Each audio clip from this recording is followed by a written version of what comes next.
এখানে কলকাতার যে দক্ষিণেশ্বর মন্দির, সেই মন্দির প্রতিষ্ঠার গল্প নিয়েই মূলত লেখা।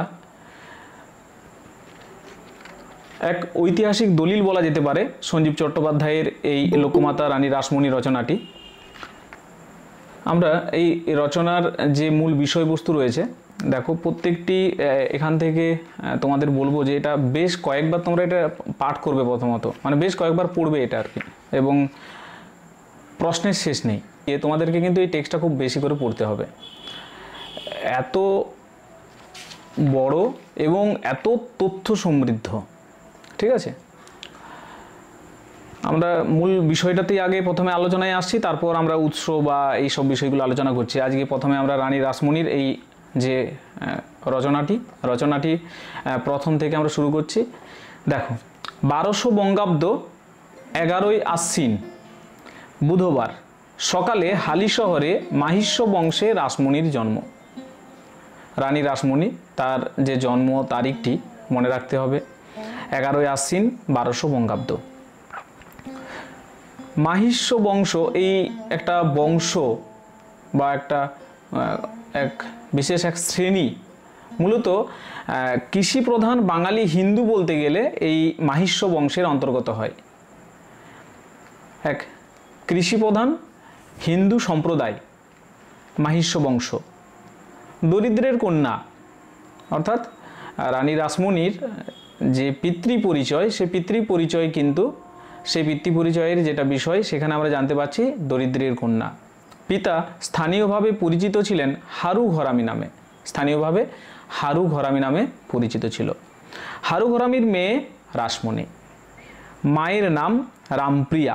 তাহলে স্থানীয়ভাবে যে নামটি প্রচলিত ছিল, আমরা পরেই ভালো নামটা পাবো, যে নামটি প্রচলিত ছিল সেই নামটিও মনে রাখতে হবে, হারু, এবং ঘরামি মানে কুটির তৈরি করেন তিনি, সেই অর্থে হারু ঘরামি। এবং হারু ঘরামির মেয়ে হচ্ছে রাসমণি, মায়ের নাম রামপ্রিয়া। মা টুকটুকে ফর্সা এই মেয়েটির নাম রাখলেন রানী। তাহলে রানী রাসমণির এই যে রানী নামটা রেখেছিল তার মা, কারণ খুব সুন্দর টুকটুকে ফর্সা ছিল মেয়েটি। পরে হবে রাসমণি। আর গ্রামবাসীরা দুটি নাম একত্রিত করে বলতে লাগলেন রানী রাসমণি। একদিন যে সত্যই তিনি রানী হবেন, ঝাঁসির রানী লক্ষ্মীবাই আর বাংলার রানী রাসমণি দুজনেই যুদ্ধ করবেন ইংরেজ শাসকদের বিরুদ্ধে। পিতা হরে কৃষ্ণ, লোকমুখে হারু। আমরা হরে কৃষ্ণ নামটা এবার পেলাম। আসল নাম হরে কৃষ্ণ, মানে সম্পূর্ণ নামটা হরে কৃষ্ণ, কিন্তু সবাই হরে কৃষ্ণকে হারু বলে ডাকে। সামান্য লেখাপড়া জানতেন, মেয়েকেও শিখিয়েছিলেন। যে পল্লীতে তিনি বাস করতেন একমাত্র তারই বাড়িতে রাতে রামায়ণ, মহাভারত, পুরাণাদি পাঠ করা হতো। সেই যে পল্লীতে বাস করতো সেই পল্লীতে আর কারু বাড়িতে এরকম পুরাণ, রামায়ণ, মহাভারত, পুরাণ এগুলো পাঠ হতো না, তাদের বাড়িতেই হতো। গ্রামবাসীরা লণ্ঠন হাতে শুনতে আসতেন। সে এক অপূর্ব দৃশ্য।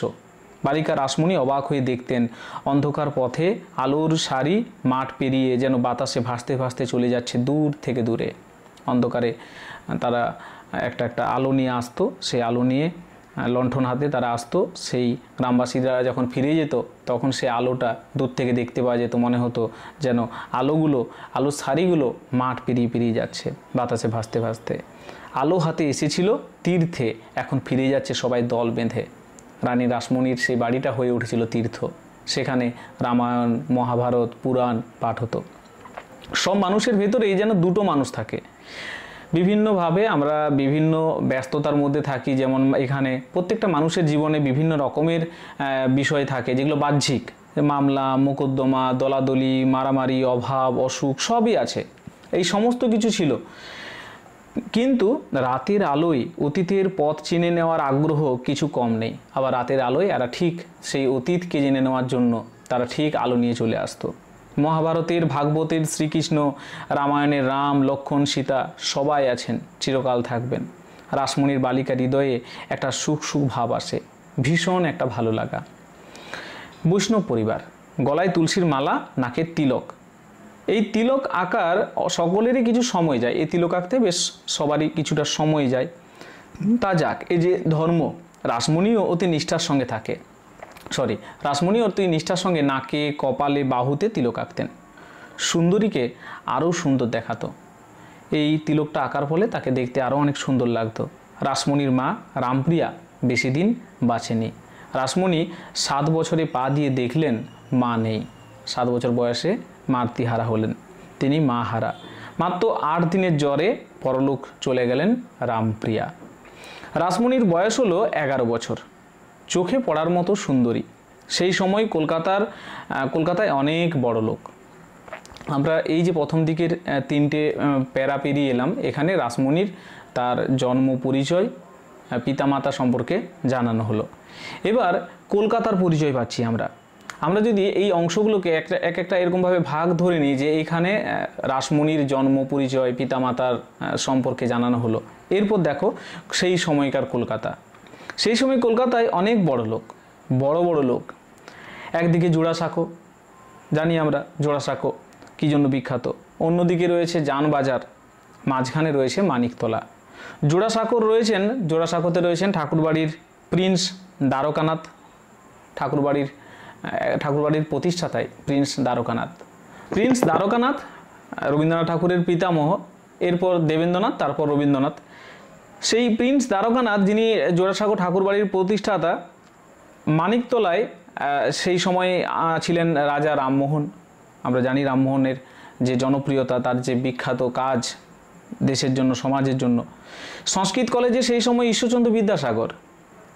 শিমুলিয়ায় দত্তবংশ, সেই দত্তবংশে যেখানে আসবেন স্বামী বিবেকানন্দ, তখনও আসেননি, তার পরবর্তীতে সেখানে স্বামী বিবেকানন্দের জন্ম হবে।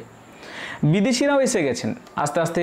সমস্ত বিদেশি, তারা যারা বিখ্যাত বিদেশি, তাদের মধ্যে অন্যতম ডেভিড হেয়ার, স্কটিশ ঘড়ি নির্মাতা এবং ব্যবসায়ী। এনার নামে ডেভিড হেয়ার স্কুল রয়েছে। এই ডেভিড হেয়ার স্কুল আর হিন্দু স্কুলটাও রয়েছে। এই দুটো স্কুল কিন্তু ডেভিড হেয়ার প্রতিষ্ঠা করেছিলেন। তো সেই রকম বিখ্যাত একজন সেই বিদেশি, তিনিও এসে গেছেন। ঘড়ির ব্যবসা বন্ধ করে শিক্ষা প্রসারে আত্মনিয়োগ করবেন। এদিকে আলেকজান্ডার ডাফ সাহেব চলে এসেছেন, যিনি স্কটল্যান্ড অধিবাসী। ইনি খ্রিস্ট ধর্ম প্রচারের জন্য ভারতবর্ষে এসেছিলেন। সেই আলেকজান্ডার ডাফ সাহেব, ইনি খ্রিস্ট ধর্ম প্রচারে উদ্যোগী হন এবং জোড়াসাঁকোর ঠাকুরবাড়িতে দেবেন্দ্রনাথ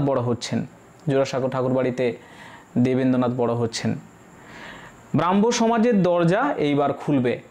ব্রাহ্ম ধর্ম, সেই ব্রাহ্ম ধর্মের একরকম ধারক এবং বাহক ঠাকুরবাড়ি, সেই ঠাকুরবাড়িতে দেবেন্দ্রনাথ বড় হচ্ছেন। ব্রাহ্ম সমাজের ব্রাহ্ম ধর্ম প্রচারে আগ্রহী হবেন। বাঙালি জাগরণের কাল ধর্মের সাহিত্যে, সংস্কৃতিতে বাঙালি ব্যবসাতেও নেমেছে। লক্ষ্মী লাভের সুযোগ এসেছে, সমুদ্র ডাকছে, স্বদেশ বিদেশে বিপুল বাণিজ্য। সেই সময় বাঙালি যথেষ্ট পরিমাণে বাণিজ্য করেছিল। এদিকে কলকাতার জানবাজার, অনেক বছর আগে জন সাহেব এখানে একটি বাজার করেছিলেন। সেই জন সাহেবের নাম অনুসারে সেই বাজারটির নাম হয়ে গেছে জানবাজার। লোকমুখে জনবাজার হয়ে গেল জানবাজার। এখন যেখানে ফ্রিস্কুল স্ট্রিট, যে জায়গাটির নাম হচ্ছে ফ্রিস্কুল স্ট্রিট, এটা আমাদের যখন লেখা হয়েছিল সেই সময়কার অনুযায়ী বলা হচ্ছে ফ্রিস্কুল স্ট্রিট, যেটা এখন কিন্তু মির্জা গালিব স্ট্রিট, যেটা বর্তমানে এখন যদি সেই জায়গাটা দেখা হয় সেটা মির্জা গালিব স্ট্রিট। তো সেই ফ্রিস্কুল স্ট্রিট, এদিকে নিউ মার্কেট, তারই পাশে এই জানবাজার। এই জানবাজারের এক ধনী বাঙালির নাম প্রীতিরাম দাস। ছিলেন গরিব, হয়েছেন ধনকুবের। প্রথমে কিন্তু খুব গরিব ছিলেন। এবার সেই প্রীতিরাম দাস তার যে ব্যবসায়িক বুদ্ধিকে কাজে লাগিয়ে কিভাবে আস্তে আস্তে বড়লোক হলেন এবং কলকাতার একজন অন্যতম বড়লোক হবেন, সেই গল্প আমরা এবার শুনব। তাহলে জানবাজারে এক ধনী বাঙালির নাম প্রীতিরাম দাস, ছিলেন গরিব, হয়েছেন ধনকুবের। কুবেরের যে ধন সম্পদ, সেই রকম তার ধন সম্পদ প্রাচুর্য হয়েছিল। কেউ করে দিতে পারে না, নিজেকে হতে হয়। এই হলো জগতের নিয়ম। আমরা বিভিন্ন মানুষকে দেখি যারা যথার্থ বিত্তশালী, তাদের যদি ইতিহাস দেখি, সেই ইতিহাস এক কথায় এইরকম এক পরিবার থেকে তারা উঠে আসে এবং তারপর আস্তে আস্তে তাদেরকে সমাজে তারা নিজেদেরকে প্রতিষ্ঠিত করে। অর্থাৎ কেউ করে দেয় না, নিজেদেরকেই কিন্তু এটা করতে হয়, নিজেকে করতে হয়। এখানেও আমরা সেই ব্যাপারটা দেখব। এটাই হলো জগতের নিয়ম। উদ্যোগী পুরুষের লক্ষ্মী সরস্বতী দুটিই লাভ হয়। উদ্যোগী পুরুষ, পলাশী যুদ্ধের, এবার তার সেই উদ্যোগী যে কাহিনী সেটি দেখো। পলাশী যুদ্ধের 4 বছর আগে 1753 সালে এক দরিদ্র পরিবারে প্রীতিরামের জন্ম। গুরুমশাইয়ের পাঠশালায় সামান্য বাংলা ভাষা ও গণিত শিখেছিলেন। এমন সময় পিতা এবং মাতা দুজনেই মারা গেলেন। ঠিক মানে খুব কম বয়সেই পিতামাতাকে হারালেন এবং সেই সময় তিনি বাংলা শিখেছিলেন এবং গণিত শিখেছিলেন। তখন প্রীতিরামের বয়স 14 বছর। এইবার কি হবে? একা তো নয়, পরপর দুটি ভাই, এরপর আরও দুটি ভাই রয়েছে, রামতনু ও কালীপ্রসাদ।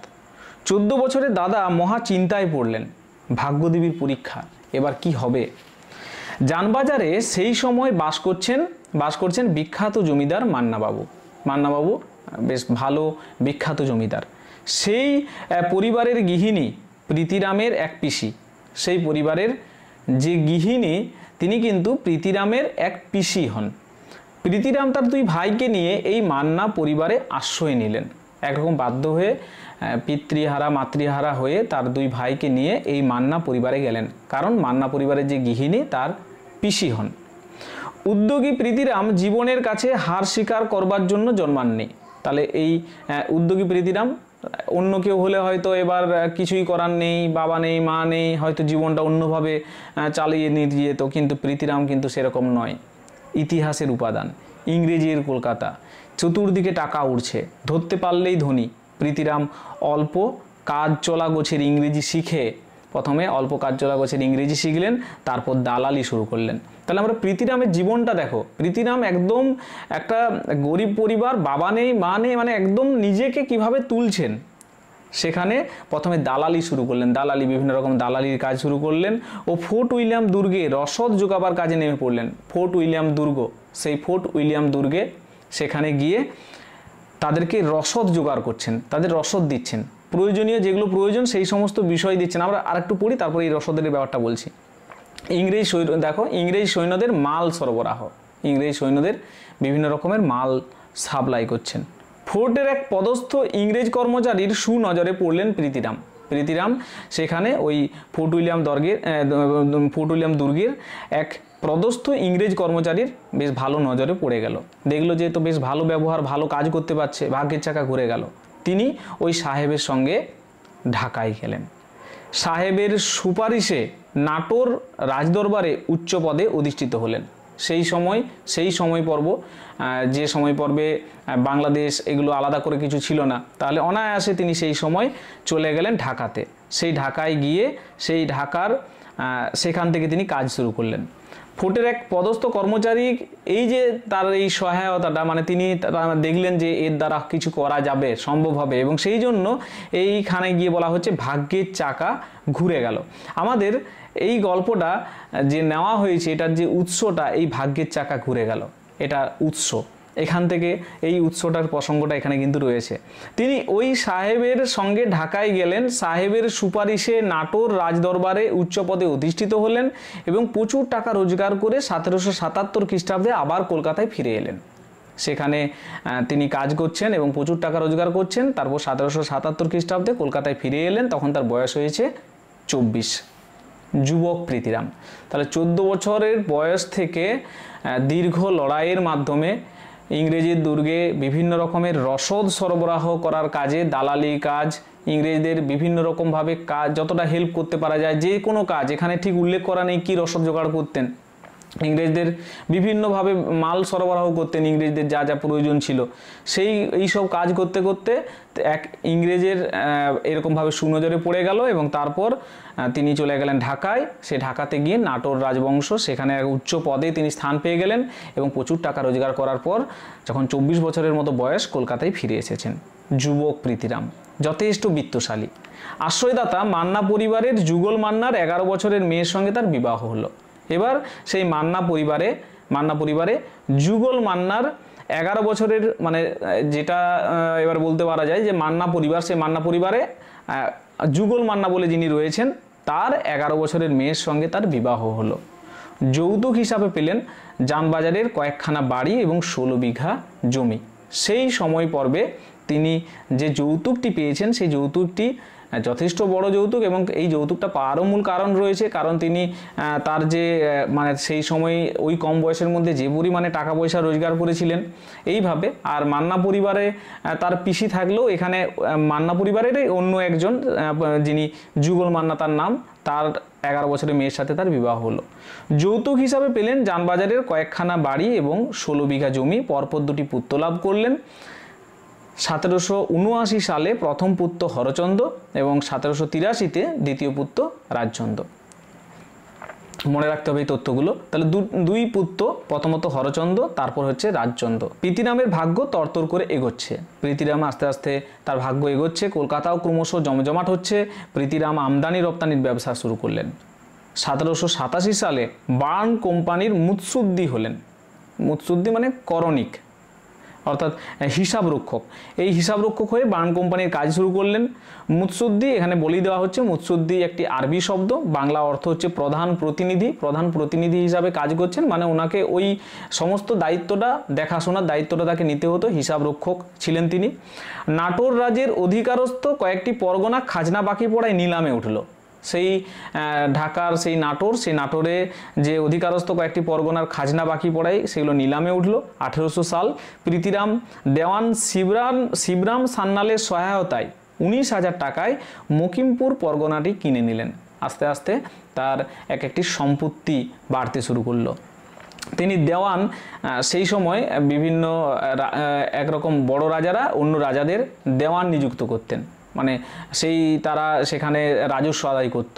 এইভাবে সেই দেওয়ান একজন, তার সাথে ভালো পরিচয় ছিল, শিবরাম সান্যাল, তিনি সহায়তা করলেন এবং তার সহায়তায় তিনি মকিমপুর পরগনাটি কিনে নিলেন।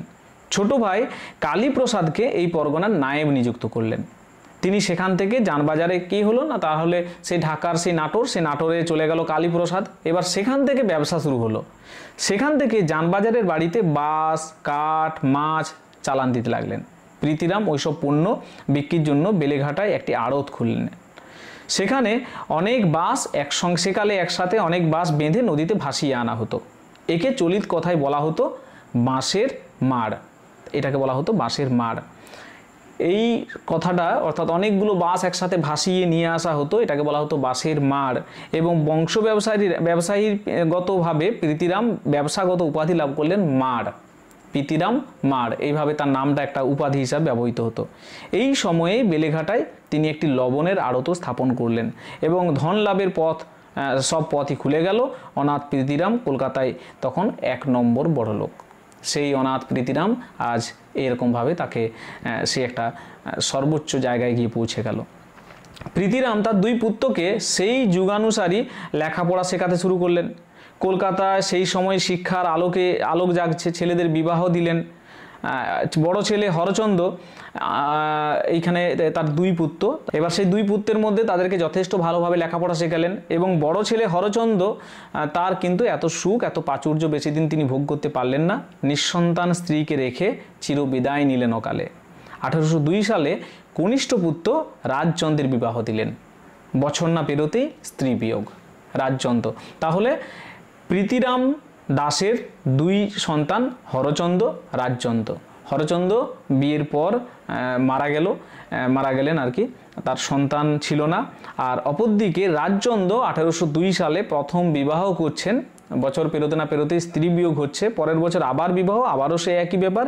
বিয়ের বছরই স্ত্রীর মৃত্যু। আশ্চর্যের ব্যাপার, হ্যাঁ আশ্চর্যই। এইবার রাজচন্দ্রের স্ত্রী হয়ে আসবেন অলৌকিক এক রমণী, শক্তিরূপা। জানবাজারের এই পরিবার এবং এই বঙ্গদেশকে তার অবদান সমৃদ্ধ করবেন, ইতিহাসে সংযুক্ত করবেন উজ্জ্বল এক অধ্যায়। বাংলার নবজাগরণের পুরোহিত প্রীতিরাম রাজচন্দ্রের আবার বিবাহ দেবেন। তাহলে এইভাবে পিতৃবিয়োগ হতে লাগলো। তখন প্রীতিরাম কী করলেন না, রাজচন্দ্রের আবার বিবাহ দেওয়ার ব্যবস্থা করছেন। প্রাপ্তির খোঁজ চলছে। রাজচন্দ্র শিক্ষিত, সংযত, ধর্মপ্রাণ, মাঝে মাঝে নৌকোয় করে ত্রিবেণীতে গঙ্গা স্নান করতে যান। এই রকম এক নৌকা ভ্রমণের সময় দূর থেকে কোনার ঘাটে সুন্দরী একটি মেয়েকে দাঁড়িয়ে থাকতে দেখলেন। জানবাজারে ফিরে এসে তার ভালো লাগার কথা পরিজনদের জানালেন। ঘটকদের অনুসন্ধান শুরু হলো। খবর এলো কন্যাটির পিতা হরেকৃষ্ণ দাস। তাহলে প্রীতিরাম তার পুত্রের সঙ্গে বিবাহের প্রস্তাব পাঠালেন। হরে কৃষ্ণ দাস যথেষ্ট গরিব এবং দরিদ্র, সেই কারণে হরে কৃষ্ণ যেন আকাশের চাঁদ হাতে পেলেন। কলকাতার সব থেকে বড় লোকের ছেলে, এমনও হয় নাকি? অবাক হলেন। কলকাতার সেরা ধনী ছেলের সঙ্গে দরিদ্রের কন্যার বিবাহের প্রস্তাব, এ কোনো অলৌকিক ঘটনা, পৃথিবীর ঘটনা?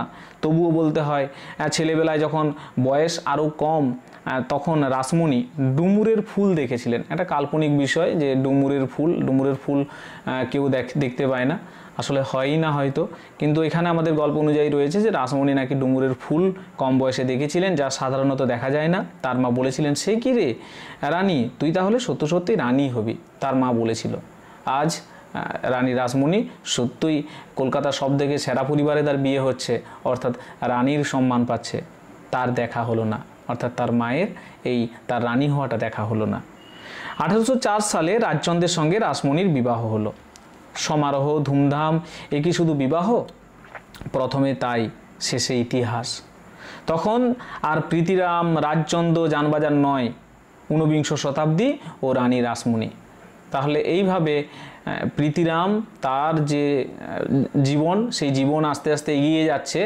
সেই জীবনে আস্তে আস্তে রাজচন্দ্রের আবির্ভাব, সেই রাজচন্দ্রের প্রাচুর্য আস্তে আস্তে ধরা পড়ছে। দেখো, এবার রাজচন্দ্র বিবাহ করলো এবং তারপর কি হচ্ছে, 19বিংশ শতাব্দী ও রানী রাসমণি আস্তে আস্তে সেইখান থেকে রানী রাসমণির সম্পূর্ণরূপে আবির্ভাব ঘটবে।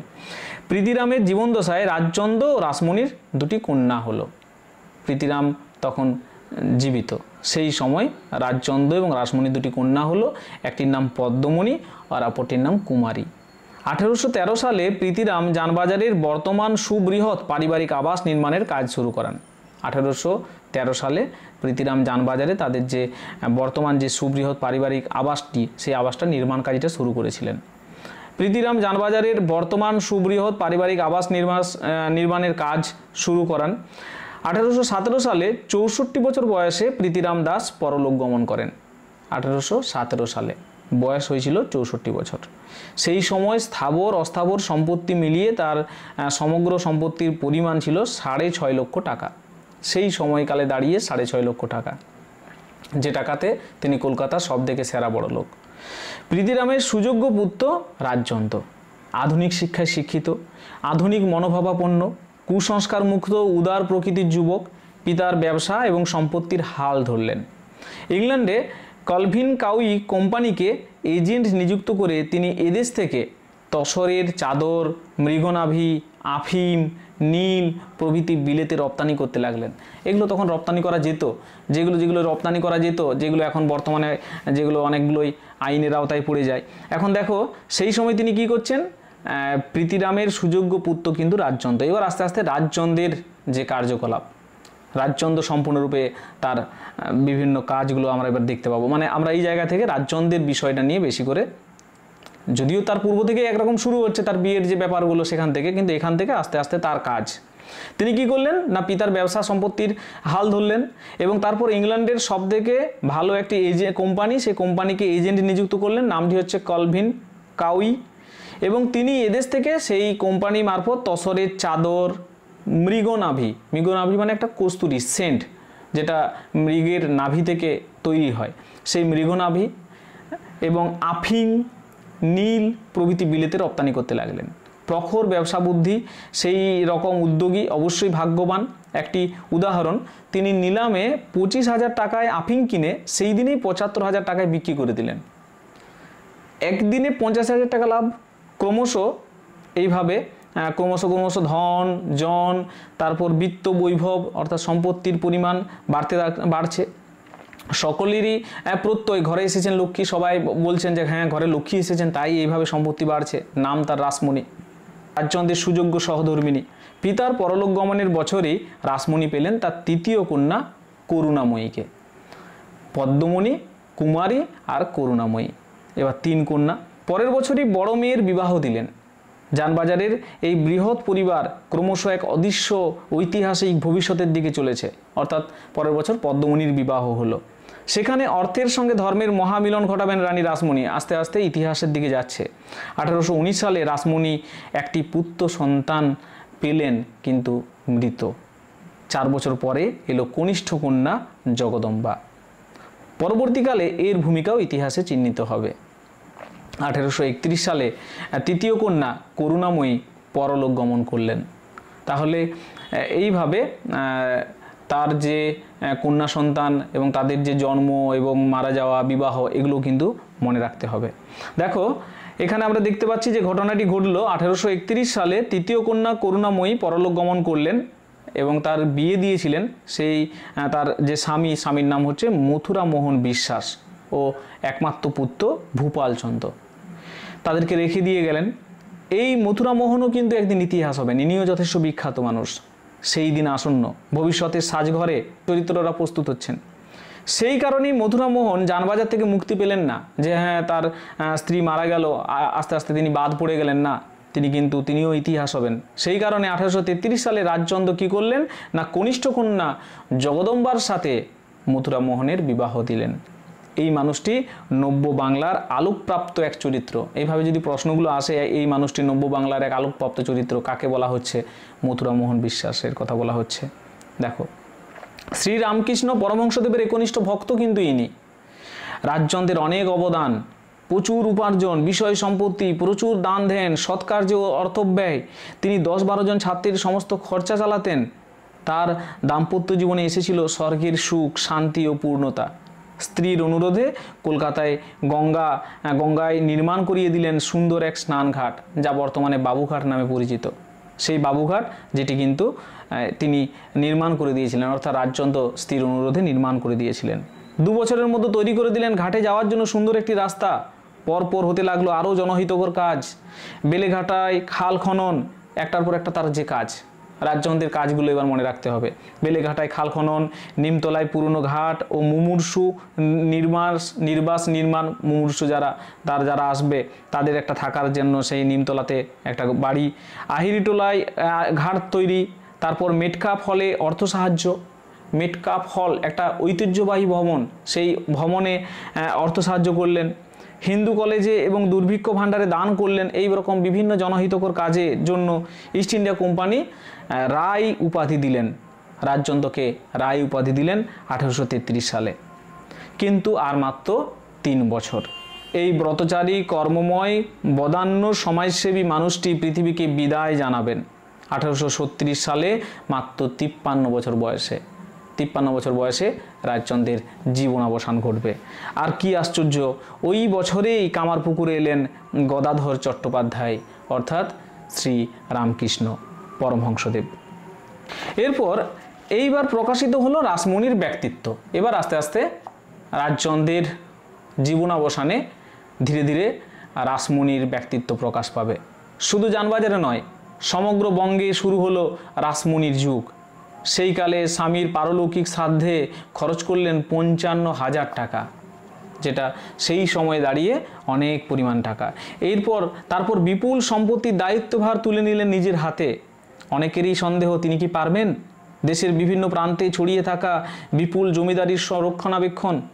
একদিকে দুষ্ট জমিদারদের অভাব নেই, তাদের লেঠেল, খুনির দল, চোর, ডাকাত, দস্যু, ইংরেজ শাসক গোষ্ঠী, অত্যাচারী ইংরেজ নীলকরেরা, সমাজের অজস্র সমস্যা, কৃষকদের শোচনীয় দারিদ্র্য, দুর্ভিক্ষ, মহামারী, বন্যা, সমাজের সেই সময় যে সমস্ত বিপদগুলো এসেছিল, বিপন্ন বাঙালি, নারীদের অবস্থা আরও শোচনীয়, পুরুষ শাসিত সমাজে তারা অর্ধমৃত, সেই সময় মেয়েদের এত অধিকার ছিল না সমস্ত কিছুতে, বাল্য বিবাহ, কম বয়সে বিবাহ দেওয়া হতো, বিধবা বিবাহ, সতীদাহ, এই সমস্ত বিভিন্ন প্রথাগুলো, সেই সময় প্রথাগুলো নিয়ে বিদ্রোহ চলছে, আন্দোলন চলছে।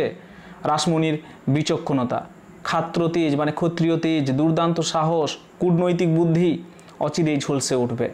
অর্থাৎ তার মধ্যে যথেষ্ট এইরকম একটা পরিবারকে চালানোর মতো ক্ষমতা ছিল। রাজচন্দ্র তার বিশিষ্ট বন্ধু প্রিন্স দ্বারকানাথকে তার বিশেষ প্রয়োজনে 2 লক্ষ টাকা ধার হিসাবে দিয়েছিলেন। জোড়াসাঁকো ঠাকুর পরিবারের দেখো সেই সময়ের অবস্থাটা। রাজচন্দ্র তার বিশিষ্ট বন্ধু প্রিন্স দ্বারকানাথকে বিশেষ প্রয়োজনে 2 লক্ষ টাকা ধার দিয়েছিলেন। আমরা জানি যে রবীন্দ্রনাথ ঠাকুর সোনার চামচ মুখে দিয়ে জন্মগ্রহণ করেছিলেন, অর্থাৎ আমরা যথেষ্ট একটা জমিদার পরিবার হিসাবে আমরা দেখি। কিন্তু তার পূর্বের যে অবস্থা, প্রিন্স দ্বারকানাথ কিন্তু তিনি 2 লক্ষ টাকা সেই সময় ধার করেছেন বিশেষ প্রয়োজনে। 2 লক্ষ টাকা সেই সময়ে দাঁড়িয়ে দ্বারকানাথ সেই ধার শোধ করতে পারেননি। দ্বারকানাথ রানীমার কাছে এসেছেন, নানা কথার পর বললেন, তোমার এখন একজন ম্যানেজারের প্রয়োজন। তিনি চাইছেন, একটা কাজ চাইছেন। পর্দার আড়ালে বসে রানীমা মথুরা মোহনের মাধ্যমে দ্বারকানাথের সাথে কথা আদান প্রদান করছেন। রানীমা বললেন, রাখলে ভালো হয় ঠিকই, কিন্তু তেমন বিশ্বাসী মানুষ পাবো কোথায়? দ্বারকানাথ বললেন, তেমন হলে আমি তো আছি। অর্থাৎ তিনি কাজটা চাইছেন। ভয় ডর শূন্য রানীমা এবার স্পষ্ট বললেন, সে তো খুব ভালো কথা, তবে আমি এখনও জানতে পারিনি যে আমার স্বামী কার কার কাছ থেকে কত টাকা পাওনা আছে। তবে আমার স্বামী আপনাকে যে 2 লক্ষ টাকা ঋণ দিয়েছিলেন, সেই টাকাটা যদি আপনি আমাকে এখন ফেরত দিতেন তবে আমার বিশেষ উপকার হতো। অর্থাৎ প্রিন্স দ্বারকানাথ কিন্তু ভাবতে পারেনি যে একজন সেই সময় পর্বে দাঁড়িয়ে একজন নারী এইভাবে সরাসরি তার কাছ থেকে টাকা চেয়ে বসবে। সম্ভ্রান্ত দ্বারকানাথ স্তম্ভিত। এদের যে ফ্যামিলি যথেষ্ট এখন এই পর্যায়ে পৌঁছে গেছে, কলকাতার সবদিকে সেরা ধনী পরিবার, কিন্তু দ্বারকানাথও তো যথেষ্ট সম্ভ্রান্ত বংশ। সেই কারণে দ্বারকানাথ ভেবেছিল যে হয়তো সে চাইতে পারবে না, যেহেতু রাজচন্দ্র বর্তমানে নেই। এখন কিন্তু ঘটনাটা পুরো উল্টো হয়ে গেল। দেখো, ভয়ডরশূন্য রানীমা কিন্তু এই যখনই এই কথাটি বললেন, সম্ভ্রান্ত দ্বারকানাথ সম্পূর্ণভাবে স্তম্ভিত হয়ে গেলেন। তিনি যা ভেবেছিলেন এই পর্দাসীন মহিলা তো তা নয়, এর যে দেখছি অসীম শক্তি, এইভাবে কথা যে বলতে পারে, এবং সেটা দ্বারকানাথকে স্পষ্ট বক্তা, দুর্দান্ত সাহসী, যেন ব্রজ্য। দ্বারকানাথ খুবই বিব্রত বোধ করলেন। কি করবেন ঠিক করতে পারলেন না। নগদ 2 লক্ষ টাকা তার পক্ষে তখনই দেওয়া সম্ভব ছিল না। তখন রংপুর দিনাজপুর জেলার অন্তর্গত তার স্বরূপপুর যে পরগনাটি ছিল, সেটি তিনি রাসমণির নামে লিখে দিলেন। সেই সময় এই পরগনার বার্ষিক আয় ছিল 36,000 টাকা। অর্থাৎ যে জায়গা থেকে 36,000 টাকা বছরে আসছে, সেই জায়গাটা, সেই পরগনাটা লিখে দিলেন তিনি। দ্বারকানাথ সেই সময় তার নানা ব্যবসা প্রচেষ্টা মার খাচ্ছেন একের পর এক, বড় বড় সব ব্যাপার। তিনি আবার রানীমার কাছে ম্যানেজার হওয়ার ইচ্ছা প্রকাশ করলেন। রাসমণি জামাতা মথুরা মোহনের মাধ্যমে জানালেন, আমি এক সামান্য বিধবা, আমার এই সামান্য বিষয় সম্পত্তি, আপনার মতো যোগ্য ও সম্ভ্রান্ত ব্যক্তিকে তত্ত্বাবধান করতে বলাটা আমার পক্ষে ধৃষ্টতা, এটা আমার পক্ষে উচিত হবে না। আপনার মতো এরকম একজন মানুষকে, সম্ভ্রান্ত বংশের মানুষকে এই কাজে নিয়োগ করাটা। আমার পুত্রস্থানীয় ভাবি উত্তরাধিকারী জামাতারাই এই কাজ পারবে। অর্থাৎ আমার যারা জামাতা রয়েছে, যারা পুত্রের মতো, তারাই আমার এই কাজ করে দেবে। দ্বারকানাথ পরে স্বীকার করেছিলেন। দ্বারকানাথ এই যে উত্তরগুলো পেয়ে গেছেন, একদম মোক্ষম জবাব, তিনি বুঝতে পেরে গেছেন, উত্তম বুঝলাম, এই রানী সামান্য স্ত্রীলোক নন। অর্থাৎ এইভাবে যিনি কথা বলতে পারেন, সরাসরি কথা বলতে পারেন, এই কথাগুলো সবাই সেই সময় যতই হোক একজন নারী, প্রথমত এই ব্যাপারটা, এবং এইভাবে অন্য কেউ সরাসরি বলতে পারতেন না, কিন্তু রানী রাসমণি বলতে পারতেন। সেকালে জমিদারদের খুব সুনাম ছিল না, নানা কায়দায় সম্পত্তি বাড়াতেন, নৃশংস পদ্ধতিতে খাজনা উসুল করতেন, না হলে এইভাবে জমিদাররা থাকতে পারতো না। রানীমার জমিদারির মধ্যে একটা তালুকের নাম ছিল জগন্নাথপুর। রানী রাসমণির এরপর একটার পর একটা আমরা কাজ দেখব। তালুকটির চারদিকে ছিল নড়াইলের জমিদারের জমিদারি। নড়াইলের যিনি জমিদার, একটি জায়গা, সেই জমিদারের জমিদারি ছিল। সেই সময় নড়াইলের জমিদার ছিলেন রামরতন রায়। তার প্রবল ইচ্ছা রাসমণির এই তালুকটি তিনি গ্রাস করবেন। অর্থাৎ নড়াইলের জমিদারের যে জমিদারি, তার তার চতুর্দিকেই ছিল একটা জায়গা, যেটা হচ্ছে গিয়ে রানী রাসমণির একটি তালুক, যেটি হচ্ছে জগন্নাথপুর। সেই জগন্নাথপুরটিকে দখল করবার তার খুব ইচ্ছা। তাই কি করলেন, তার সুপরিকল্পিত অত্যাচারে জগন্নাথপুরের প্রজারা অতিষ্ঠ, লুটপাট, গৃহদাহ, নরহত্যা এগুলো করতে লাগলেন। আতঙ্ক সৃষ্টি করে রাসমণির ওই তালুকের প্রজাদের নিজের বশে আনার চেষ্টা করছেন। রানী প্রচণ্ড প্রতাপের কাছে তাকে হার স্বীকার করতে হলো। প্রজাদের উপর অত্যাচার রানী সহ্য করতে পারবেন কি করে? তিনি যে তাদের মা, তার আদেশে শেষ পর্যন্ত মহাবীর নামে এক সর্দারের নেতৃত্বে একদল লাঠিয়াল এলো জগন্নাথপুরে প্রজাদের রক্ষার জন্য। তাহলে লাঠিয়ালদের ডেকে নিয়ে আসা হলো। মহাবীর মথুরবাবুর অত্যন্ত প্রিয় লাঠিয়াল, ঠিক আছে, মথুরামোহন বিশ্বাসের প্রিয় লাঠিয়াল হচ্ছে মহাবীর। সেই সময় এরকম জমিদারদের লাঠিয়াল থাকতো, গম্ভীর প্রকৃতির, শক্তিশালী, সদাশয়। মহাবীরের আগমনে রামরতনের লেটেলরা, এখানে রতন এখানে হয়ে গেছে রামতরণ, একটু খেয়াল রাখবে, এটা রামরতনই হবে। লেটেলরা প্রথমে একটু পিছিয়ে গেলেন, পেছন থেকে অতর্কিতে ছুরি চালিয়ে মহাবীরকে হত্যা করলো। কিন্তু খুবই দুষ্টু বুদ্ধি সম্পন্ন, একরকম দস্যুই বলা যায়, সে মহাবীরকে কিন্তু হত্যা করলো পিছন থেকে অতর্কিতে ছুরি চালিয়ে। রামরতন অনুমান করতে পারেননি যানবাজারে রানীমার শক্তি ও দৃঢ়তা কতটা। মহাবীরের হত্যার প্রতিশোধ নিতে হবে। 24 পরগনা, বর্ধমান, হুগলি প্রভৃতি অন্যান্য জায়গা থেকে রানীমা বেছে বেছে লাঠিয়াল পাইক, সড়কিওয়ালা প্রভৃতিদের সংগ্রহ করলেন, যারা এইভাবে যাদেরকে নিয়ে এসে একটা প্রবল চাপ সৃষ্টি করলেন। নেতৃত্বে জগন্নাথপুরের যে নায়েব সে রয়েছেন নেতৃত্বে। ওদিকে জমিদার রামরতন রায়ও দাঙ্গার জন্য প্রস্তুত।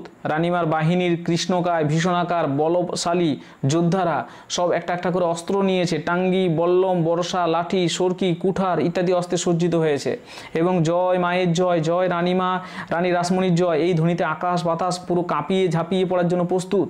ওদিকে রানীর নামে ওই ভীষণ হুঙ্কারে বিপক্ষ পুরো স্তম্ভিত। রানী মায়ের নাম মাহাত্মেই কিন্তু আর দাঙ্গা হলো না, বহু লোকের প্রাণ বাঁচল। এখনও হয়নি, রামরতনের এখনও কিছু পাওনা বাকি আছে। শেষ পর্যন্ত কিন্তু দাঙ্গার মতো পুরো সম্পূর্ণ পরিস্থিতি হয়ে গেছিল। রানী রাসমণি শুধুমাত্র একটু ওদেরকে বিপক্ষকে অর্থাৎ রামরতনকে একটু চাপে ফেলার জন্য এই বিষয়টি করেছিলেন, ভয় খাওয়ানোর জন্য। কিন্তু শেষ পর্যন্ত কি হলো যে একটা দাঙ্গার পরিস্থিতি সৃষ্টি হয়ে গেল। তখন রানী রাসমণি কি করলেন, সেই প্রতাপশালী এই জমিদারটির বিরুদ্ধে আদালতে মামলা রুজু করলেন। হার হলো রামরতনের, প্রজারা সুরক্ষিত হলেন। তার জমিদারি মকিমপুর পরগনায় নীলকর সাহেবদের অকথ্য অত্যাচার শুরু হলো। আবার একটা অন্য কাহিনী, এই কাহিনীটা হয়ে গেল। এবার তার জমিদারিতে মকিমপুর বলে যে পরগনাটি রয়েছে সেখানে নীলকর সাহেবরা অকথ্য অত্যাচার শুরু করলো। অভাবনীয় অত্যাচারে পল্লী জীবন পুরো ছারকার। চাষের জমিতে ধানের পরিবর্তে গায়ের জোরে নীল বুনতে বাধ্য করাচ্ছিল সেই সময়। ইংরেজদের আদালতে ইংরেজদের 7 খুন মাপ, অর্থাৎ কেউ নালিশ করলে ইংরেজদের আদালত, সেখানে ইংরেজদের কোনো দোষ হতো না। মকিমপুরের সবচেয়ে অত্যাচারী নীলকর ছিল ডোনাল্ড হচ্ছে সব থেকে শক্তিশালী অত্যাচারী একজন নীলকর। একে টিট করার দাওয়াই লাঠি। একে মারতে গেলে মানে একে কষ্ট দিতে গেলে, জব্দ করতে গেলে একরকম লাঠি ছাড়া উপায় নেই, আদালত কিছু করবে না। শেষ পর্যন্ত রানিমা লাঠিয়ালরা এসে ডোনাল্ডকে পিটিয়ে আধমরা করে দিল। সাহেবরা আদালতে গেলেন, সুবিধা করতে পারলো না, কোনো প্রমাণ দিতে পারেনি, মামলা খারিজ হয়ে গেল। রানিমা তার এলাকা থেকে সব নীলকরদের দূর করে তাড়িয়ে দিলেন। কর্মচারীদের আদেশ দিলেন কোনো চাষি যেন কোনো কারণে কোনো সাহেবের কাছে জমি বিক্রি না করে।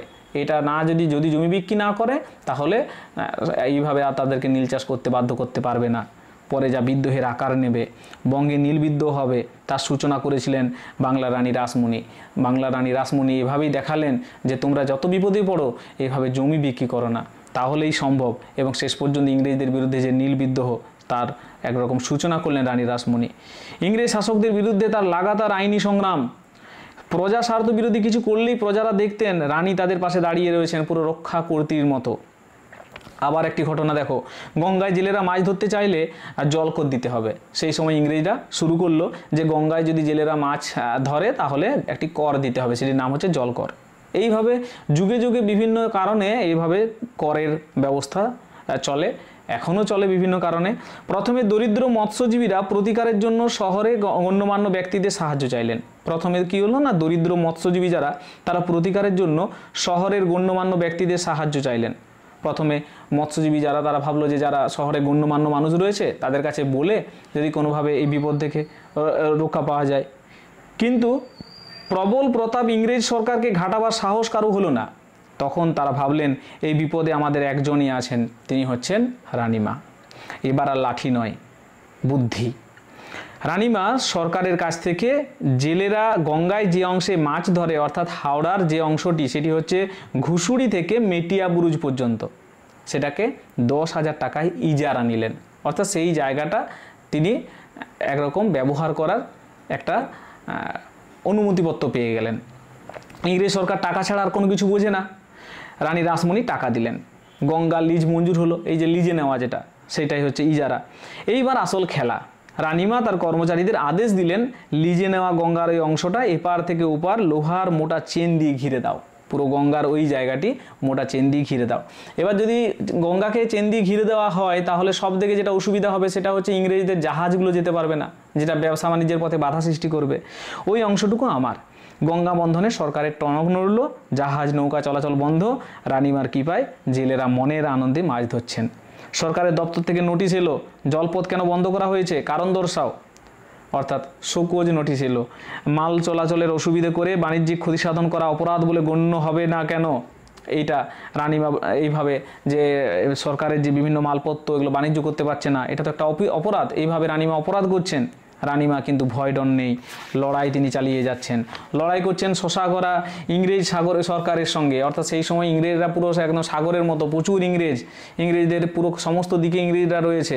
বুদ্ধির প্যাঁচ নোটিশ পেয়েও গঙ্গার চেন খুললেন না। সরকারকে জানালেন, আমি নির্ধারিত কর দিয়ে গঙ্গা জমা নিয়েছি, অতএব আইনত আমি ওই পথ বন্ধ করতে পারি। আমার প্রজাদের অসুবিধা হচ্ছে, ওই অংশে অনবরত জাহাজ চলাচল করলে এবং কলকাতার বন্দরে জাহাজের ঘাঁটি হলে এখানে গঙ্গায় জাহাজের শব্দে ভয়ে মাছ থাকবে না।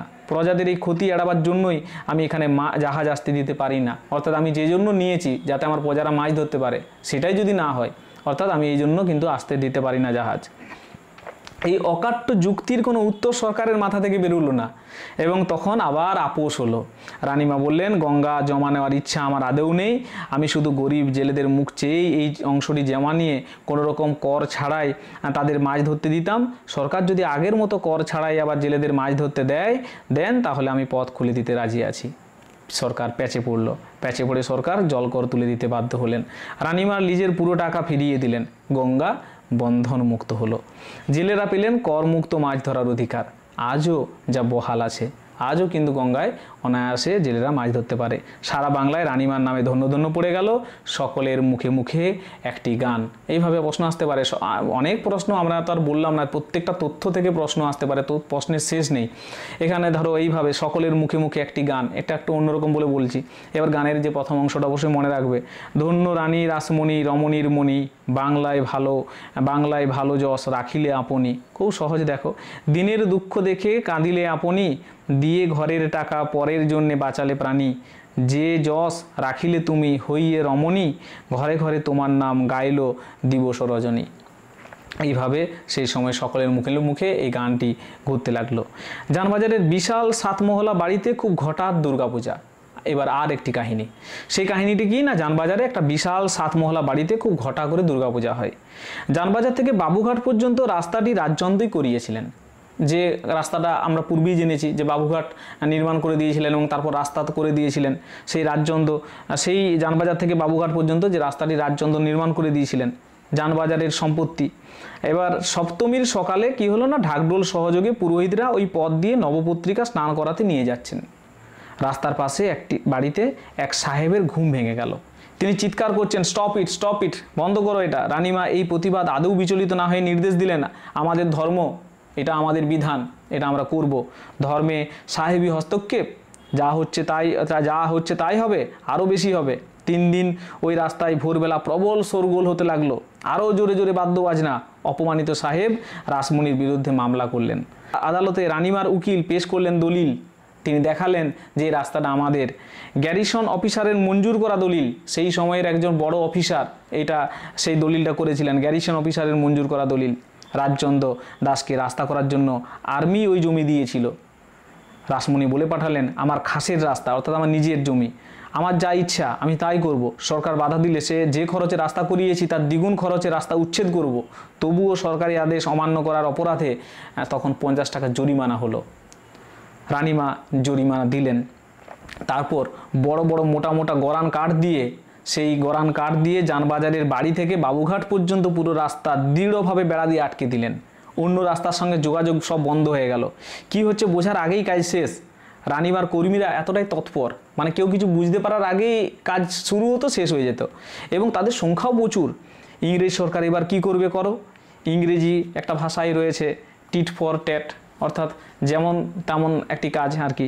এখানে আমরা এটার বিভিন্ন রকম, যেমন কুকুর তেমন মুগুর বা এরকম ঠিক একই টাইপের। প্রথমে এলো কড়া আদেশ, রাস্তা খুলে দাও, এই আদেশটি এলো প্রথমে। কড়া উত্তর, জায়গাটা আমার, রাস্তাটাও আমাদের তৈরি, বেড়াটাও আমাদের, সরকারের আপত্তির কোনো কারণ থাকতে পারে না। তবে আমার রাস্তা যদি সরকারের প্রয়োজন হয় আমাকে উচিত মূল্য দিলে রাস্তা খুলে দেবো, নচেত নয়। সরকারের হম্বিদম্বি চুপসে গেল। এইবার অনুরোধ না চাইতেই জরিমানের টাকা, যে জরিমানাটি চেয়েছিল 50 টাকা, সেটি কিন্তু ফেরত এলো। সরকার বুঝে গেলেন এই নারীর শক্তি ও বুদ্ধিকে সমীহ করে চলতে হবে, অর্থাৎ এটাকে মেনে চলতে হবে, উপায় নেই, একাই 100। এর কাছে বারে বারে পরাজয়। রানী বাবুঘাটের রাস্তা নিজের খাসে রেখেও সাধারণের ব্যবহারের জন্য বেড়া খুলে দিলেন। আবার তার জয় জয়কার। তার নামে এই ছড়াটি লোকের মুখে মুখে ছড়িয়ে পড়ল। সেই সময় এই লাইনটি দুটো যদি প্রশ্ন আসে, দেখো, অষ্ট ঘোড়ার গাড়ি দৌড়ায় রানী রাসমণি, রাস্তা বন্ধ করতে পারলে না কোম্পানি। এইভাবে ছড়াটি সেই সময় লোকের মুখে মুখে ছড়িয়ে পড়ল।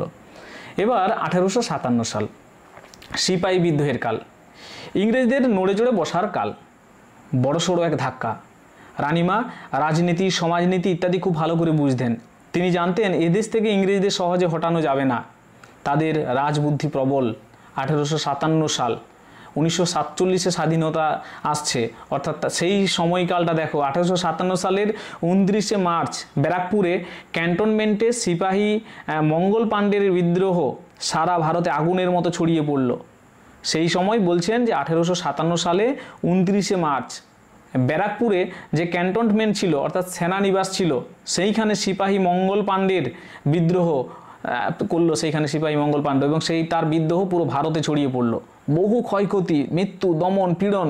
এই সময় অনেকেই কি করলো, যারা ইংরেজের কাছ থেকে বিভিন্ন এরকম জায়গা কিনেছিল, শেয়ার কিনেছিল, কাগজ, সেই কোম্পানির কাগজ বিক্রি করে দিতে লাগলো। ভাবলো যে আর হয়তো ইংরেজরা থাকবে না, তাহলে ওইটা চলে যাবে, নষ্ট হয়ে যাবে। তখন কারণ ইংরেজ কোম্পানির আয়ু ফুরিয়ে এসেছে, অনেকে এটা ভাবতে লাগলো। রানীমার পরামর্শদাতারা বললেন, আপনিও এই বেলা সব শেয়ার বিক্রি করে দিন, আপনি যেগুলো শেয়ার কিনে রেখেছেন সেগুলো বিক্রি করে দিন। কিন্তু দূরদৃষ্টি সম্পন্ন রানীমা, তিনি রাসমণি কিন্তু বদ্ধ ধারণা ছিল যে এই বিক্ষিপ্ত এইখানে ওখানে এই যুদ্ধ বিদ্রোহে এবং ধর্মীয় বিভ্রান্তিকর বিদ্রোহের ফলে ইংরেজ কোনো মতেই ভারত ত্যাগ করে চলে যাবে না। অর্থাৎ ইংরেজরা যে এত সহজে যাবে না সেটা কিন্তু রানী রাসমণি বুঝতে পেরেছিলেন। রানীমার ভবিষ্যৎ দর্শন সত্য হলো, বিদ্রোহ স্তিমিত হলো, কমলো, কোম্পানির আমল শেষ হলো। সেই কোম্পানির আমল, সেই সময় ইস্ট ইন্ডিয়া কোম্পানি সেখান থেকে চলে গেল। কিন্তু 1857 সালে ইংল্যান্ডের একদম সরাসরি মহারানী ভিক্টোরিয়া ভারতবর্ষের শাসনভার গ্রহণ করলেন। অর্থাৎ একদম রানী ভিক্টোরিয়া সেইখান থেকে বসে ভারতবর্ষ এবার শাসন করবেন। ব্রিটিশ রাজত্ব কায়েম হলো, পুরো ব্রিটিশরা একদম ভারতবর্ষে গেড়ে বসলো। সমগ্র ভারতে পুরো কড়া শাসন, দেশের স্থানে স্থানে ঘাঁটি স্থাপন করে দেওয়া হলো, সেখানে বিভিন্ন গোরা সৈন্য, ইংরেজি সৈন্যরা মোতায়েন করা হলো। এই রকম একটি সেনা ব্যারাক হলো, সেনা যে ক্যান্টনমেন্ট হলো, সেটি হলো রানীমার বাড়ির কাছে, সেই ফ্রিস্কুল স্ট্রিটে, যেটি মির্জা গলিব স্ট্রিট বর্তমান নাম। সেনা সংখ্যা প্রায় 200 থেকে 250। সেইখানে একটি এরকম সেনানিবাস হলো, সেখানে 200 থেকে 250 জন সৈন্য রয়েছে। বেশিরভাগ অশিক্ষিত, দুর্ধর্ষ, অবাধ্য। এমন ইংরেজ তারা এরকম অশিক্ষিত, তারা দুর্বোধ্য, তাদেরকে কিছু বুঝলেও বুঝে না, অবাধ্য তারা। মাথার উপর একজন মাত্র অধিনায়ক, এই 200-250 জনকে দেখাশোনার জন্য একজন মাত্র অধিনায়ক রয়েছেন, অফিসার কমান্ডিং, একজন মাত্র করে অফিসার রয়েছেন দায়িত্বে। বিদ্রোহ শেষ। এদিকে তো 1857 যে বিদ্রোহ চলছিল, সিপাহী বিদ্রোহ, সেসব শেষ হয়ে গেল। কিছুই যখন করার নেই, তখন এই 200-250 বন্দুকধারী কি করবে? তাদের কাজ হলো মাতাল অবস্থায় প্রকাশ্য রাজপথের লোকদের উপর অত্যাচার। আর অপরদিকে তো রানী ভিক্টোরিয়া তো সেই ইংল্যান্ডে রয়েছেন, তিনি তো দেখতে পাচ্ছেন না। কখনো কখনো দোকানে দোকানে, বাড়িতে বাড়িতে ঢুকে অবাধ ও লুটপাট করতে লাগলো তারা। ঘটনাটা ঘটলো এক সন্ধ্যায়। কয়েকজন মাতাল সৈন্য যানবাজারের পথে রানীবার বাড়ির সামনে এক নিরীহ পথচারীর উপর অকারণে বল প্রয়োগ করছিল। রাসমণি দেবীর দারোয়ানেরা তাকে বাধা দেয়। তারা তখন জোর করে রানীমার প্রাসাদে ঢুকবার চেষ্টা করলে দারোয়ানরা তাকে মেরে তাড়িয়ে দেয়। একজন গোরা সৈন্যের মাথাও ফাটে। তারা এইবার ঘাঁটিতে গিয়ে প্রায় 50-60 জন উন্মত্ত সৈন্যকে নিয়ে ফিরে এলো। এইভাবে ঘটনাটা আস্তে আস্তে বেড়ে গেল। হাতে পুরো খোলা তরোয়াল, শুরু হলো তাণ্ডব। দারোয়ানরা বাধা দেওয়ার চেষ্টা করলে দারোয়ানদের তরোয়ালের আঘাতে দুজনের প্রাণ গেল। বাড়িতে সেই সময় পুরুষরা কেউ নেই। গোরাদের তাণ্ডবের খবর পেয়ে রানী রাসমণি কী করলেন, প্রথমে বাড়ির পেছনের দরজা দিয়ে বাড়ির মেয়েদের ও শিশুদের মান্নাবাবুর সেই বাড়িতে পাঠিয়ে দিলেন। এবার নিজে ধরলেন রণরঙ্গিনী মূর্তি, হাতে ঝলসাচ্ছে খোলা তরোয়াল। অন্দরমহলের যে গৃহদেবতা, সেই রঘুনাথজির মন্দিরের সামনে এসে তিনি দাঁড়িয়েছেন। গৃহদেবতাকে জীবন বিসর্জন দিয়ে তিনি রক্ষা করবেন। ওদিকে ভাঙচুর, লুটপাট চলছে। বাড়ির পোষা পাখিগুলোকে কেটে টুকরো টুকরো করে দিচ্ছে। বিশ্বস্ত ভৃত্য গোবিন্দের কোমরে তরোয়ালের কোপ মেরেছে। তাদের বাড়ির যে ভৃত্য গোবিন্দ, তার কোমরে তরোয়াল লাগিয়ে দিয়েছে, কোপ মেরে দিয়েছে। সে সংজ্ঞা হারিয়ে, জ্ঞান হারিয়ে মাটিতে পড়ে আছে। এরপর গোরা সৈন্যরা রাসমণি দেবীর ভৈরবী মূর্তির মুখোমুখি। কেউ কেউ মন্দিরের দিকে এগোবার চেষ্টা করলে রাসমণি দেবীর তরোয়ালের আঘাতে পিছু হটতে বাধ্য হয়। এরপর রাত 10টা নাগাদ জামাতা মথুরা মোহন বাড়ি ফিরে এই ভয়ঙ্কর কাণ্ড দেখে স্থানীয় কলিঙ্গ বাজারে গিয়ে পুলিশ ইন্সপেক্টরকে সঙ্গে নিয়ে গোরাদের ফিস্কুল স্ট্রিটের ডেরায় হাজির হলেন। তাদের অধিনায়ক ও আরও কিছু সৈন্যকে নিয়ে জানবাজারের বাড়িতে এলেন। কমান্ডিং অফিসারের হুঙ্কারে সব শান্ত হলো। সেই কমান্ডিং অফিসার সবাইকে হুঙ্কার দিয়ে শান্ত করলেন। রাসমণি দেবীর সরকারের কাছ থেকে ক্ষতিপূরণ আদায় করলেন। এই যে এত ক্ষতি হলো তার ক্ষতিপূরণ আদায় করলেন। এক জীবনে এরকম কত সৎকর্ম করেছেন।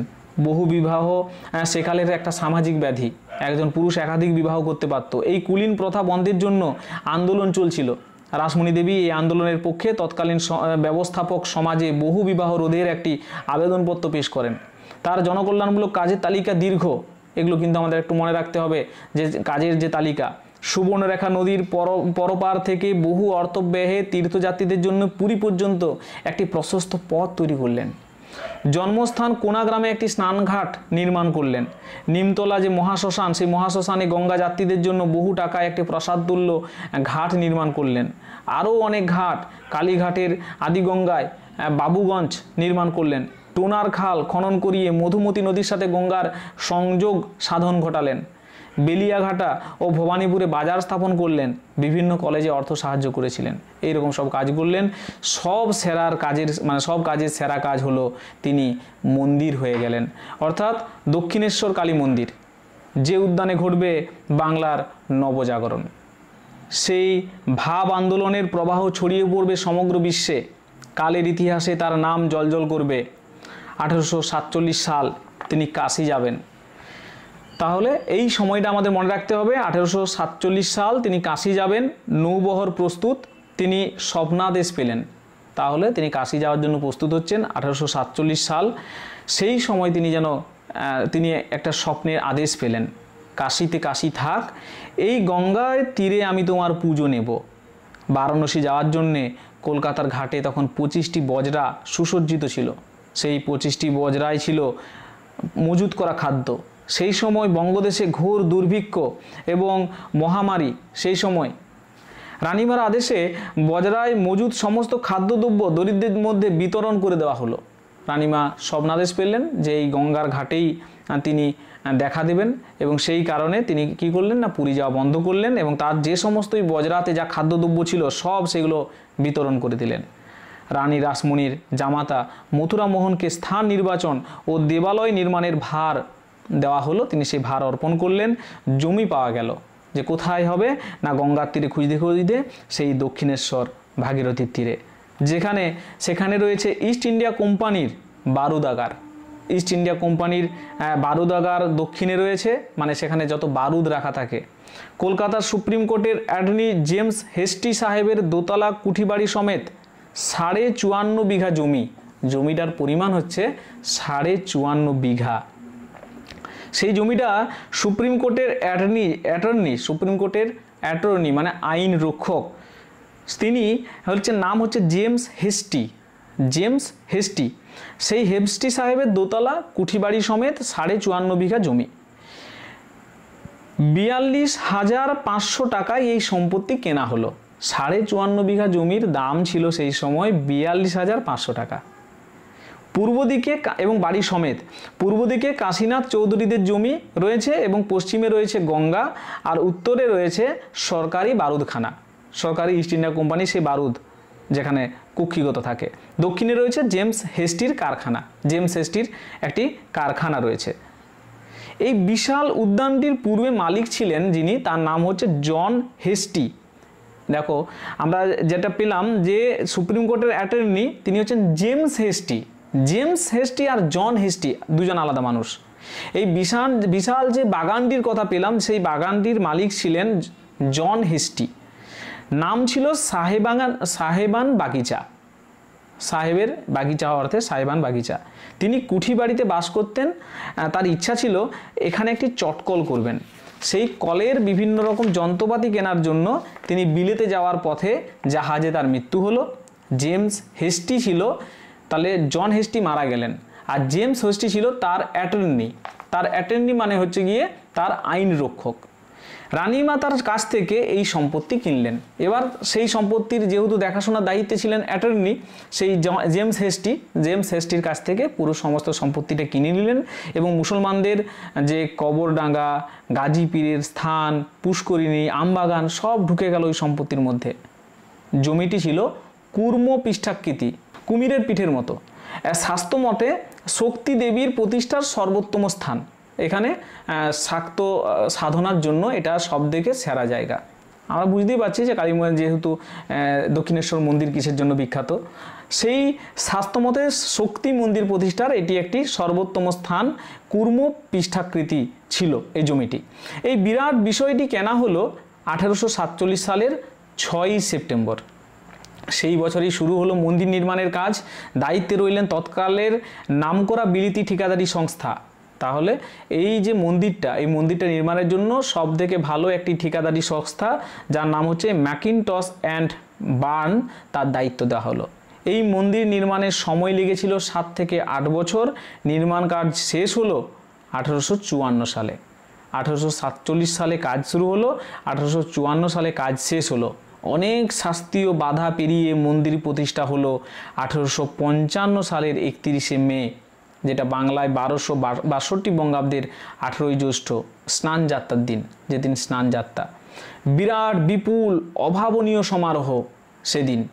অনুষ্ঠানে যোগদানের জন্য নবদ্বীপ, ভট্টপল্লী, মুলাজোর, নোয়াখালী, বিক্রমপুর, চট্টগ্রাম, কাশী, পুরী, পুনা, মাদ্রাজ, কনৌজ, মিথিলা থেকে লক্ষাধিক ব্রাহ্মণ এসেছিলেন। দেবীকে অন্নভোগ দেওয়া যাবে না, কারণ রাসমণি ব্রাহ্মণ নন। এই ছিল সেকালের হিন্দু শাস্ত্রের ফরমান।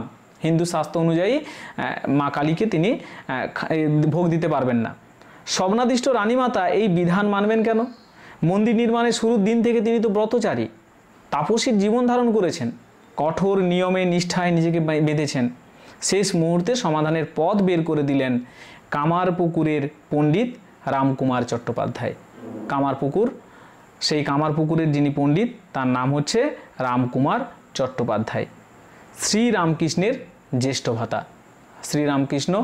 রামকৃষ্ণ পরমহংসদেবের বড় ভাই, মানে দাদা, তিনি রামকুমার চট্টোপাধ্যায় একটি সমাধান বের করে দিলেন।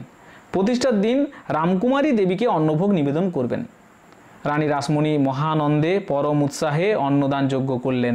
সেই আয়োজন কেউ কখনো দেখেনি, শোনেনি পর্যন্ত, দেখা তো দূরের কথা। যেমন দধি পুষ্করিণী হয়, দধির পুকুর, পায়েসের সমুদ্র, ক্ষীরের হ্রদ, দুগ্ধের সাগর, তৈল সরোবর, ঘৃতকূপ, লুচি পাহাড়, মিষ্টান্ন স্তূপ, কদলীপত্র রাশি, কলার পাতার রাশি, মৃন্ময় পাত্রস্তূপ, মাটির পাত্র।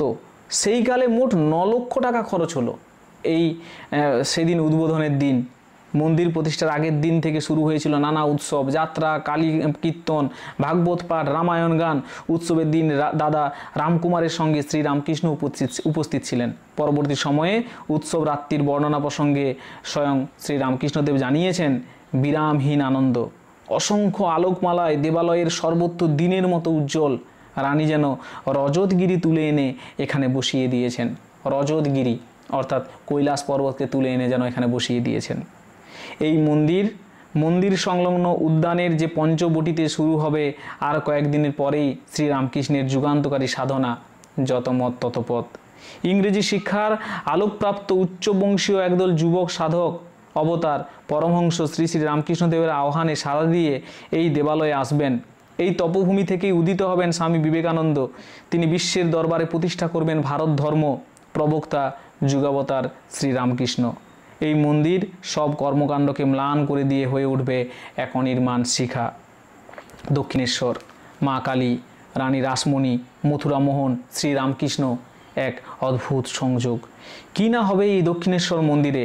রানীমাতার অন্যতম জীবনীকার শ্রদ্ধেয় বঙ্কিমচন্দ্র সেন, তাহলে রানী রাসমণির জীবনীকার অর্থাৎ তার জীবনী নিয়ে লিখেছেন শ্রদ্ধেয় বঙ্কিমচন্দ্র সেন। খেয়াল রাখবে টাইটেলটা, সেন লিখেছেন দক্ষিণেশ্বর নিত্যতীর্থ, ব্যক্ততীর্থ, শুধু ভারতের নয় জগতের মহাতীর্থে পরিণত হয়েছে। অর্থাৎ দক্ষিণেশ্বর একটা নিত্য তীর্থে পরিণত হয়েছে, ব্যক্ত অর্থাৎ প্রকাশিত তীর্থে পরিণত হয়েছে, শুধু ভারতের নয় বা জগতের মহাতীর্থে পরিণত হয়েছে। লোকমাতা শ্রী রানী রাসমণি ও শ্রী রামকৃষ্ণদেবের আবির্ভাব যুগান্তকারী ব্যাপার। রানীমা যুগদেবী স্বরূপে ও ঠাকুর যুগাবতার স্বরূপে আসিলেন এবং দক্ষিণেশ্বরে শ্রীমন্দিরে উভয়ের দিব্যলীলার মাধুর্য প্রকট করিলেন। ঠাকুর বলিতেন, রানীমা বিশ্বজননী জগদম্বা, অর্থাৎ শ্রী রামকৃষ্ণ বলতেন যে রানীমা স্বয়ং বিশ্বজননী জগদম্বা ধরাধামে তার লীলা বিস্তার করিবার জন্যই আসিয়াছিলেন। দক্ষিণেশ্বর দেবোত্তর এস্টেটের পক্ষে, দেবোত্তর এস্টেট মানে সম্পত্তি, সেই সম্পত্তির পক্ষে গোপীনাথ দাস লিখেছেন যে দক্ষিণেশ্বর মন্দির প্রতিষ্ঠার পর থেকেই রানী বিশেষভাবে ধর্মকর্ম পূজার্চনা নিয়েই দিন কাটাতেন।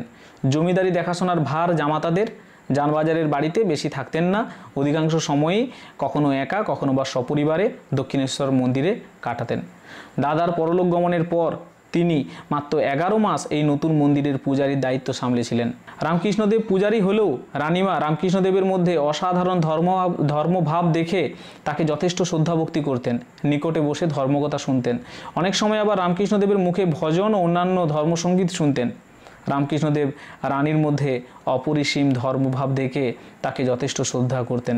তিনি বলতেন, রানীমা দেবীর অষ্টসখীর একজন, জমজমাট একটি জীবন, ধর্মে কর্মে সেবায় জনহিতে সম্পূর্ণ নিবেদিত এক প্রাণ। এইবার বুঝি যাওয়ার সময় হলো, সবটা দেখা হলো না। দক্ষিণেশ্বর রইলেন মা ভবতারিণী তার শ্রীরামকৃষ্ণকে নিয়ে। রইল রূপোর রথ, সবই হবে যেমন হতো দোল উৎসব, যেমনভাবে দোল উৎসব হতো সবই হবে, সবই রইল। থাকলেন না রানী রাসমণি। 19শে ফেব্রুয়ারি 1861 সাল, বাংলায় 1267 বঙ্গাব্দ 9ই ফাল্গুন রাত্রে কালীঘাটের বাগানবাড়িতে শেষ নিঃশ্বাস ত্যাগ করলেন কালীপদ অভিলাষী শ্রী রাসমণি দাসী। এই ছিল তার শিলমোহর। সেখানে একটা শিলমোহরে লেখা রয়েছে, এই লেখাটা এখনও রয়েছে, রাসমণি দাসী কালীপদ অভিলাষী শ্রী রাসমণি দাসী। এইভাবে সেই শিলমোহরটি কিন্তু আজও রয়েছে। সঞ্জীবচন্দ্র চট্টোপাধ্যায় তার লেখা এই একটি অসাধারণ প্রবন্ধ রচনা। এই রচনাতে লোকমাতা রানী রাসমণির মূলত দক্ষিণেশ্বর যে মন্দির প্রতিষ্ঠার যে কাল, মানে যে সময় পর্ব এবং তার জন্য যেভাবে ধীরে ধীরে এগিয়ে আসা, অর্থাৎ তার পূর্বপুরুষরা যেভাবে আসলো, সেই সমস্ত ঘটনাটিকে এখানে তিনি তুলে ধরেছেন। এটা ভাগ্যের চাকা ঘুরে গেল এই উৎস থেকে নেওয়া হয়েছে, এই রচনা থেকে এই অংশটি নেওয়া।